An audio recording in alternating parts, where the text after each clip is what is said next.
تعالوا اوريكم يا جماعه يوم بحياه طالب يمني في امريكا. طبعا يا جماعه الان رايحين للمسجد، واخيرا يا جماعه وصلنا للمسجد. الاجواء والله ايش اقول لكم، الاجواء كانت كلش حلوه. زي ما تشوفوا حقنا المسجد صح انه الان فاضي، لكن انتظروا شوفوا كيف الان المنظر بعد الصلاه يا جماعه. امانه زحمه، من كثر الزحمه حتى ما تقدرش تتحرك. وين الاخ؟ موريتانيا. رمضان كريم وكل عام وانتم بخير. ايش حصل؟ شوف رويهم تكت اليوم يجي 20 تكت وزعوا العساكر. تجي تصلي الجمعة تخرج لاخذ معك تكت. ليش؟ لانك كنت مبرك بالخط. هذا العسكري طبعا اليوم وزعوا التكتات الناس اللي مبركين بالشارع.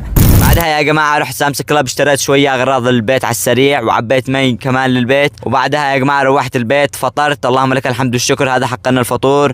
بعدها يا جماعه رحت المسجد عشان نصلي العشاء والتراويح.